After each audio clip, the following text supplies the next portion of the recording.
Hey, Mitch. Hey Ed, how's it going? Yeah, good, good. I thought we'd cruise the streets of Modesto, just to see what's out there. Sounds cool, Ed. Sounds cool. Just like American Graffiti, buddy. Hey, yeah. Did you know that's celebrating its 50th anniversary this year? Oh wow, 50 years. No, I Yeah. did not, man. That's awesome. Hey, watch Mm. out, Ed. Red light. By the way, why do they call it American Graffiti? I don't know. Green light. I think I just ran over a Wookiee. Let's just start the show.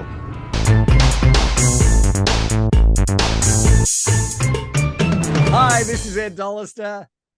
And this is Mitch Daddy O'Halleck. And welcome to another exciting episode of Mitch and Ed's Excellent Adventure. Before we begin our topic, Mitch, how can you find out a little bit about what we do here at the IndieCast? Oh, Ed, it is easy as going down to Paradise Road and having a drag race against Bob Falfa. All you got to do is smash the like button down below and hit the subscribe button. And you too could be joining Mitch and Ed on our next excellent adventure as we peel off down into the world of nostalgia and grabbing at all the goodies that is made to offer. Where are we going today, Daddy-O? Well, groovy man. We are going to Petaluma, Modesto. We are going to 1962. Where were you in 1962? I I was not wasn't even around. a sperm yet. I wasn't born. Well, neither was I. But we're going back to American Graffiti, which is celebrating its 50th anniversary this year. 5-0. Yes. It's not the first Lucasfilm production, but it is the first. It's the first good one. Oh, let's be real check about out. it. Remember, THX. please check out our THX 1138 special. You know, they say Jaws is the first blockbuster, but I reckon this actually is. This opened the path to blockbuster movies. It was made. It was pretty much an independent film. $777,000 roughly budget, and it grossed about 140, 150 million dollars. It was a huge success, and I have got the review here. So, shall we quickly read through it? Do it. Do it. Okay, hang on. I'll take my glasses off. Oh my god. A ride-on portrait of American youth culture showing through the experiences of some high school seniors on their threshold of leaving for college or military service in the early 60s. There's very little plot, but this landmark film sparkles with nostalgic atmosphere and hilarious dialogue. The story involves a memorable night of chasing girls, racing cars, harassing the cops, and hanging out at the local drive-in restaurant. The production enhanced the career of director George Lucas. Cast also includes Cindy Williams, Charles Martin Smith, and Candy Clark. You could also spot Harrison Ford and Susan Summers. Now, it did have a number of Academy Award nominations. Best Picture, Best Director, Best Supporting Actress for Candy Clark, and best story and screenplay based on factual material or material not previously published for George Lucas, Gloria Katz, and Willard Hayek. Yeah. 4 stars. 4. That's a glowing review. It is. Now, did you see it in the movies? Yes, I did. Really? Yeah, but not when it originally came out. I saw it in 1977 after Star Wars came out. They did a reissue of American Graffiti, and they're like, before Star Wars, see George Lucas in his first blockbuster directorial debut, American Graffiti.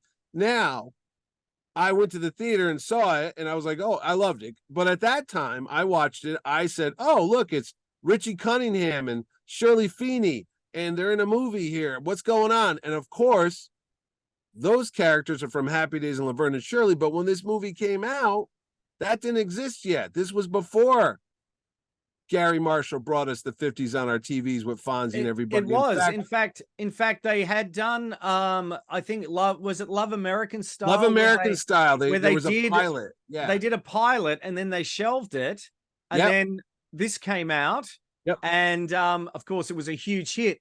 And then they re-examined that pilot and did it as a series. So it's sort of weird how it sort of we watched it last night on Blu-ray, and the funny thing, well, not the funny thing is, you're sort of going, okay, oh, like it's half Happy Days, it's half Laverne and Shirley, Grease, there's elements of Grease, Paul Matt's character, John, John Milner. heavily influenced the Fonz, Yep. his character. There's some, it's just a great what do you call it? Not an anthology cast, but a great cast of characters. Ensemble Cast. It is, and everyone is fantastic. Ron Howard, Richard Dreyfuss as Kurt.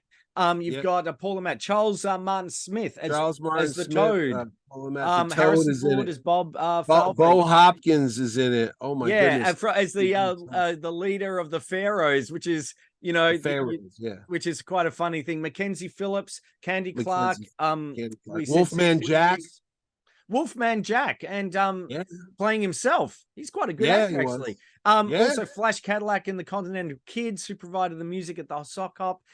Johnny Weissmuller Jr.'s in it too. Yes, and Kathleen Quinlan, who you'll remember from and Mary Kay Place, who was an actress that years later would write episodes of MASH and be on Mary Hartman. She's the girl that's in the car with Harrison Ford that goes, "Ain't he neat?" That's Mary Kay Place. Yes. Now I've got my only connection with American Graffiti. I never saw it at the movies because I was too young. I was 3 when it came out. But I did see it, I think, when it came out on VHS. It came out in Australia the year later. And of course, there was more American Graffiti, but we won't be able to speak about that. Everyone returned apart from Richard Dreyfuss in that. And most people think it's a flop, but it actually made it. I think it cost $3 million and it made $13 million. So it actually did okay, but nowhere near as well as the original. No, it was a downer of a movie, but there's some really sweet parts to it. I mean, and you got Scott Glenn in it too. There's a couple good performances in it. Harrison up, So I never saw it in the movies, but I remember having the double album of it, and that was one of the main reasons that they were thinking of not. They shopped it around to so many film studios. No one wanted this film, and they were going, "Oh, it's going to be wall to wall music. You know how expensive that is going to be." And they were actually they actually negotiated for all the music, all the 41 tracks, to $90,000 for all the royalties. I know. But did you notice there's one musical act that is really missing from that? Which one? Bill Haley and the Comets? No, that opens it. What's missing? The King, Elvis Presley. Was he on the original soundtrack? Well, they wanted to have him, but the rights were too expensive. Oh no, I didn't know that. I'll tell you what, I had the soundtrack on cassette. Yes. The 41 songs, and then they had another one like more American Graffiti. It's not the movie, but maybe they did 2 soundtrack albums. They did. They released because like a volume 2. Yeah, volume 2, because there was a lot of good music on that thing. And I think Lucas invented the needle drop, which is this term you hear all the time now, where to set the mood, they just put some music in the background and people go, "Oh, that's set here and that's set here," and that kind of brings the atmosphere to the show. But I know. You're right. One continuous soundtrack. Yeah, well, Ron Howard in the audition, he goes to George Lucas, "Look, I can't sing." And he goes, "What's that got to do with it?" And he goes, "Well, my agent said it's a musical." And George Lucas said, "Well, it is a musical, but you're not actually singing." And that's one of the, that, and I think Easy Rider just had wall to wall sort of music, and because of the $90,000 royalties, they couldn't afford an orchestra or someone to compose a score. But it works. It sets the scene, and I've got to say the production design, the sound design by Walter Murch, is amazing. I've been lucky enough to be on the corner. I'll put up a picture now. On the corner where Bob Falfer in Petaluma, and I would go ahead. I was just going to say that Petaluma still looks pretty much like it did in the 1960s. I was going to say, because I went to Rancho Obi-Wan, which is where Steve Sansweet has the biggest Star Wars museum in the world. And it's in Petaluma. And I remember driving to there and I'm like, wait a second, why do these streets look so familiar to me? And then I realized it was the streets from American Graffiti, because they didn't go to Modesto. They used that as the background, because Modesto is the actual birthplace of George Lucas. And there is a statue dedicated to cruising. If you go to Modesto, there's a thing of George Lucas there, a guy and a girl and a car behind him as well. But No, it's a great movie. It's a fun movie. It's got 4 stories going on at once. Like we said, we've got Kurt about to go off to college. We've got Ronnie Howard and Cindy Williams about to, break up or not break up. And then we got the whole drag race going on, but Bob Falfa trying to challenge John Milner, who's the fastest in the valley. Yeah. And then we got the Toad and his mysterious date with Debbie. And these are all sort of elements of George Lucas. Yeah. Yeah. He's going to be a writer. He doesn't know if he should stay behind and, working his dad. Hot rodder. Yeah. Yeah. They're all elements. And the nerd, which he was also a nerd. And, and he loved fast cars. And the whole legend of George Lucas is, a couple days before graduation, he wrapped his car around a tree, almost died in a horrible car crash. Yep. Because there's that famous picture of his car wrapped around a tree, and it says something like Modesto teen survives from wreckage or something like that, because he wasn't wearing seatbelts. Yeah. So the one. Oh, I thought it was because he had the seatbelt, because he had like a race car. I thought it was because he wasn't. He was actually thrown from it, and that's really? Okay. Yeah. I didn't know that. I thought it was the opposite, because I know he like customized the car to have like that, like a race car driver. Yes. Whatever. But no, he had, I mean, like you said, the car crash at the end of the movie, spoiler alert for a 50-year-old movie. I just think like all this stuff is going on through his head. But I remember when it was done with Francis Ford Coppola's Zoetrope Films. Yes. Or studios. And they said that they were trying to pitch this as like almost like a National Geographic mating rituals of teenagers in the United States. You know what I mean? Because this is like what they do when they go out and they like, flirt with each other and, race cars and show off. Like, you know what I was saying to Kelly while we were watching it? You know what? In the cars were essentially what mobile phones are to teenagers today, where they drive around and they'd share stories in there, or they'd shout out from, while they're slow driving and everything like that. And it does have a documentary feel to it. And that's what he was wanting to capture, because I think the performances are so natural, and, not a lot happens. But what I like is that basically George Lucas was saying after THX sort of pretty much tanked at the box office, where that was that grim reality of being a drone and all this, and with the Vietnam War, he wanted a sort of a something to counter that, to think about, nostalgia was big, we obviously with Happy Days and everything like that. Well, it was only Sha Na Na. Remember, everyone was looking back. But 1973, we're only talking like 10 years earlier. You know what I'm saying? I mean, if you made a movie now about 2012, I don't think people be that nostalgic, because it doesn't seem to really change that much. But there was such a monumentous change in society from the 50s to the 70s. Yeah, through the whole Vietnam War and the whole JFK assassination, JFK race riots, and all the things that have happened in that 10-year period. Like, you go from the Beatles to like Woodstock, and it's like Elvis. I mean, it's a very I don't know what's the word I want to look for, a traumatic 10, 12 years. So the people that go back and see just before everything turned to poop, this is how it was, because the Toad's going to get killed in Vietnam War. Milner's going to get killed in a drunk driving car. I know that ending was it was a little sad. And I know that it was sad. I remember when I saw that, I was like, oh, Milner died. Yeah, I think it didn't exist. They did change that for more American Graffiti. When they did a re-release, because they re-released the film with I think it was The Sting. They brought it out as a double feature, and then later on they re-released it, and they changed the date from June 64 to December 64, because More American Graffiti was basically different years in December. Oh, I didn't realize it. Because there was one thing Pauline Kael was saying about she thought it was a little chauvinistic that they only showed the male characters what happened to them, not the female characters. And George Lucas basically just said it meant another slide, and it would have slowed down the ending. So, but it was a bit I felt it was a bit of a bummer that, Milner, because really everyone, even the Pharaohs guys, who start off as, what are they going to do? Everyone's really quite nice in it. You know, Yeah. not so really, with that tough exterior, like, Yeah. like the Fonz would later be, but he's really Yeah. funny. The only one who bugged me at the time when I saw it, because I knew him from Jaws, was Dreyfus, because I even thought watching that movie, how old is he in that movie? He just seems so much older to be playing a Really? teenage guy. Oh, I always thought that he when I watched that movie, he seems so out of place. Every other actor seems like they're right the same age. They should be around that same age.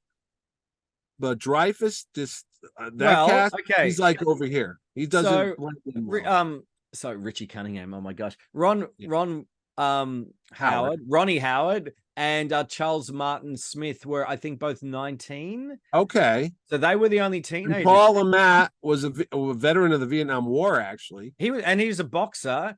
Yeah. He was older. Cindy Williams was about 6 or 7 years older than Oh, really? Richie Ron Cunningham, Howard. Ronnie Howard. Yeah. And I don't think Richard Dreyfuss was too much. He was like maybe about 24, 25. Was he But really? He always comes across as like, oh, he feels like he's 30. I don't know why. well, I think that's sort of his, and think of the job that he's doing. He's sort of a bit older beyond his years, I think, maybe. Yeah. And Bo Hopkins, I remember Bo Hopkins from Dynasty. He was on that show. That's Dynasty, where yes. Lynn Evans. Yeah, I remember watching for years and go, Bo Hopkins, he was from the Pharaohs, man. Because he does seem older than everyone He seems else. older than too. I just looked him up. I think he's only about 70 something now. I don't think he's that much older. But did you know Harrison, that the other gang member was he played he was on Tarzan. He was Tarzan's companion. Or Well, the funnier thing is the real Tarzan, Johnny Weissmuller. Yeah. His son is the badass guy that beats up gets in a fight at the end with John Milner. That's Johnny Weissmuller. I wasn't sure where he was with that. No. He passed away a couple years back, but I remember watching the movie always thinking that the younger guy was Johnny Weissmuller Jr. Like he don't look anything like his dad. And then I found out in the credits, no, it's the punk guy that gets in a fight with the Toad at the end. That's who it is. One of the funniest scenes in that movie, I remember seeing it in the theater, could not stop laughing when the Toad tries to get the alcohol. Oh, yes. Debbie, and he goes in there, he goes, oh, yeah, I'll take the comb. And I'm like, I've got to see an ID. And, oh, yeah, I don't have an ID. I lost her in the flood. And he tells that to the guy outside. He goes, hey, buddy, could you get me some, I can't remember the booze. Is it Old Harper's? Old Harper. Yeah. And, it's just so funny. And the guy comes running out, throws him the bottle, and then the shop owner comes out shooting the gun. I was screaming at that. It was just one of the funniest scenes I've ever seen in my life. But you know who's also in that movie? I got a Raiders Lost Ark connection besides Harrison Ford. Do you know who? No, I don't. Well, it's an extreme one, but when they go to the arcade and they're trying to pick the lock to steal the quarters out of the machine. Yeah. And the pinball machines. The two guys that come in there, hey, what are you kids doing back there? Oh, is that you? Oh, Kurt, come on. And they talk to him in the back room while the guys are stealing all the change out there. Yeah. It's like, oh, you were the Moose Lodge's #1 pick for the scholarship fund. Yes. And, this place is meant for fun. The older guy, the heavier set guy, not the nerdy guy, that is a DJ named Scott Beach. Now, Scott Beach was the morning DJ in California radio that George Lucas used to listen to, and Modesto would be like, hello, you're listening to WEZN or whatever, right? When you watch the making of Raiders of the Lost Ark, the PBS special, it's narrated by Scott Beach, because George knew Scott Beach from the radio, and he hired him to do that original Raiders of the Lost Ark public. It's a very great documentary where they show the whole making of it, and Memories, Friends, and 8x10s is the songs. Anyway, that's a little Raiders connection. That's a deep cut. I go, Scott Beach, why do I know that name? And I go, for Ford was injured, the production would have to be shut down. Yeah, that deep Walter Cronkite voice. But anyway, the other thing, we'll just say one other link to a previous film, apart from Walter Murch, who worked on THX 1138, of course, the famous yellow hot rod, the number plate. I think everyone knows this. If you're watching this, you probably know this. There it is right there. And that's really nice. And what is that license plate? That would be THX 138. That's right. Oh my! First time we see that in a George Lucas movie, because that's going to appear for years. You'd see THX 1138. Yeah. Yeah. Now, This, our usual thing. Was there any was there any merchandise or anything like that? oh, here's some of it, and I threw the Well, box that this came in, but it was that's cool. later on. Later on there was, but yeah, they did replica cars. There really wasn't anything. We had there was two posters. The soundtrack album poster of the fantastic Mel's Diner waitress on the roller skates. There is the Mort Drucker artwork from Mad Magazine. Mort Drucker from Mad Magazine. Yes. Yep. Who did American Graffiti. And funnily enough, a year later in Mad Magazine, he actually drew the send up American Confetti. Really? That. Yeah. But there was no merchandise because no one believed in this film. Even after it tested well, they wanted to re-edit it and everything. Oh no, it made a lot of money though. It did. And hence, after Star Wars, of course, that's why they thought, well, let's make a sequel. There is merchandise, because other than this cool car came out. I got this. This is Bob Falfa's car. Yeah. It's even got a little skull hanging from the hanging skull. Yeah. Yeah, and it opens up and it's got all the doors and stuff. I picked these up around 2000. I remember they came in a big blue box, and I don't know why I threw the box away, but they made these nice replicas. They do this a lot, actually. There's been a lot of American Graffiti. There's little Hot Wheel cars that came out from Johnny Lightning. Yes. Those are out there. There's Mel's Diner, which is when you go to I had lunch there the day after you left. In Hollywood, actually. When you go to Universal Studios in Orlando, I think they might have it in the California one, but you go there, it's set up with the cars out front, and you can go in there and it looks just like the diner. But the one that's off of Hollywood Boulevard that you're talking about, that I believe I don't know if it's was it there before the movie or not, but it's a Mel's Diner. It's a 50s style diner. Yeah. But it's got all the merchandise from there. I'll put a picture up of that.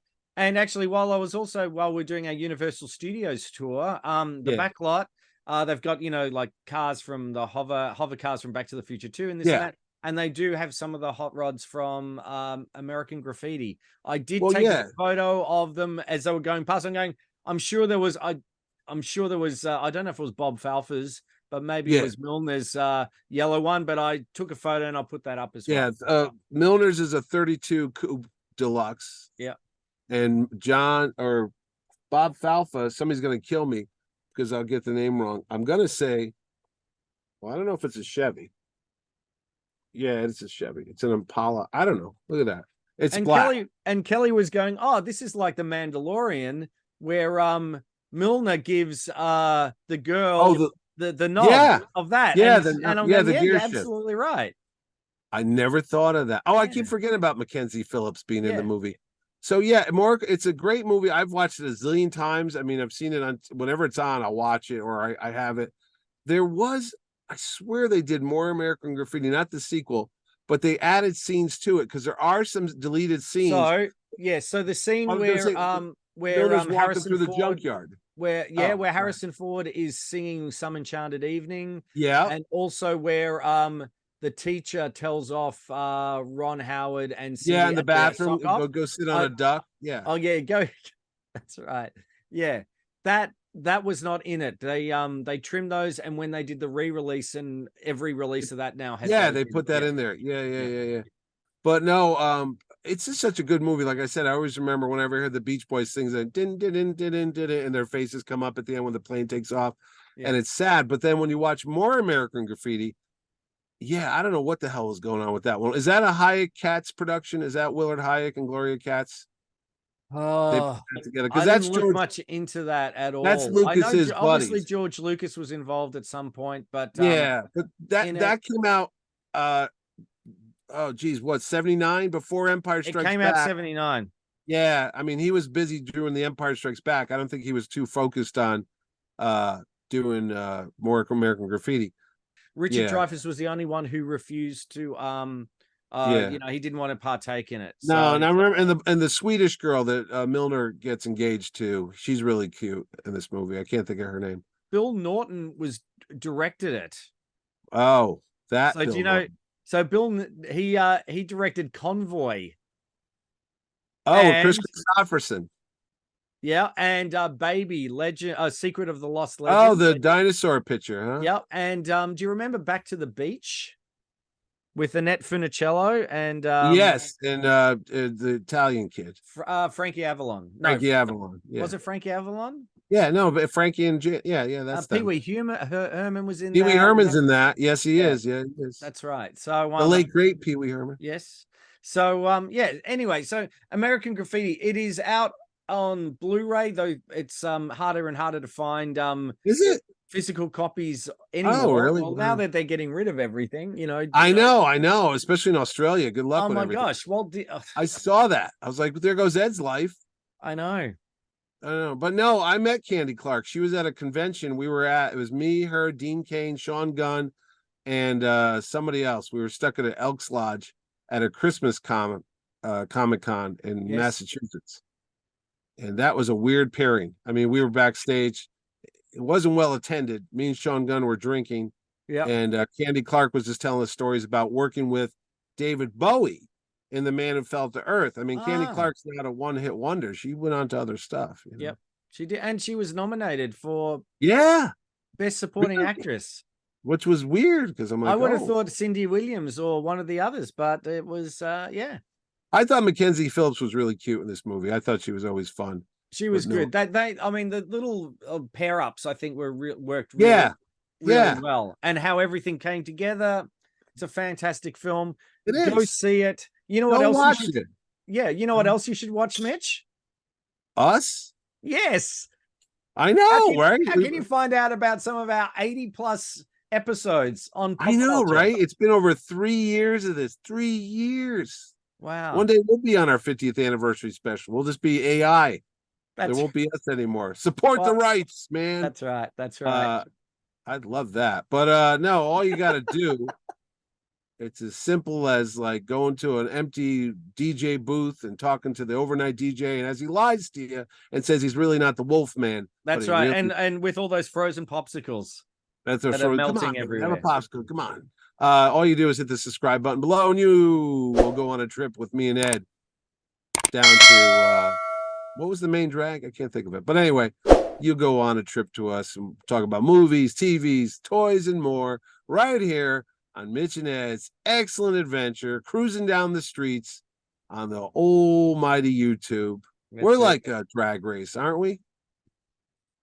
I think more drag than race, I think. We're more drag than race. On that note, this is Ed Dollister. And this is Mitch Daddy O'Halleck. And we'll see you next time. Thanks for watching. More drag than race. What the?